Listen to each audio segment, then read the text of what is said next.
গত পরশু রাতে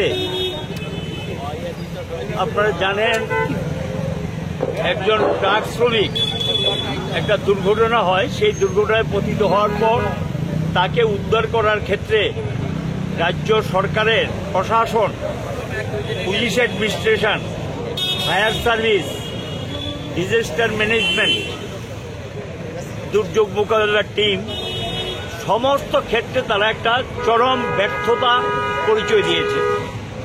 সে নিজে বেঁচে থাকার জন্য আর্তনাদ করলো, 5 থেকে 6 ঘন্টা যাবৎ সে আর্তনাদ করে তাকে রক্ষা করার জন্য। সেখানে সরকারের কোনো ইনস্ট্রুমেন্টাল ব্যবস্থাপনা ছিল না। এটা একটা প্রকাশ্য জাতীয় সড়কের উপর ঘটনা, এমন না যে গোটা এলাকাটা, সেখানে মানুষ বেরিয়ে আসে, শত শত মানুষের সামনে সে মৃত্যুর কোলে ঢলে পড়ে।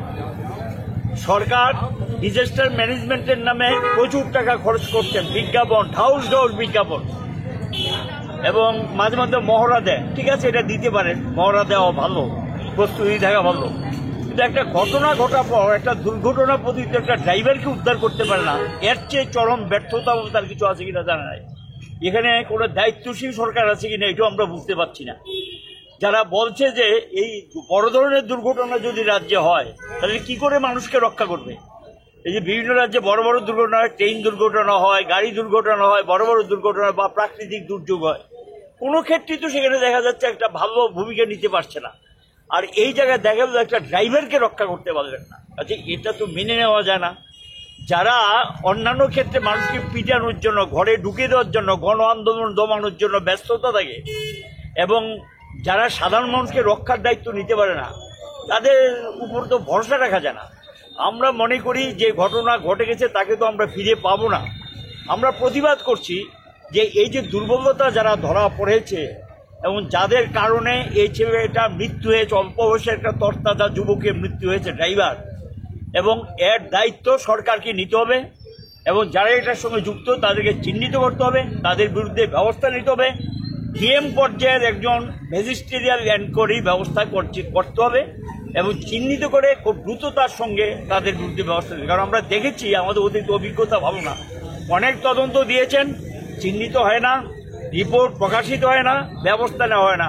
যেমন ধরুন এই যে একটা রথের মধ্যে ঘটনা ঘটল, বিদ্যুতের তার লেগে মারা গেল, আজও কিন্তু এটার কোনো কিছু মানুষ জানতে পারলো না। তো এখানেও মানুষ আশঙ্কা বোধ করছে। আমরা এর প্রতিবাদী আজকে রাস্তায় বেরিয়েছি যে এটা চলতে পারে না, এবং এটা সাধারণ মানুষও এই বিষয়টা ভালো। আমরা দেখলাম সেদিন আরেকটা ঘটনা।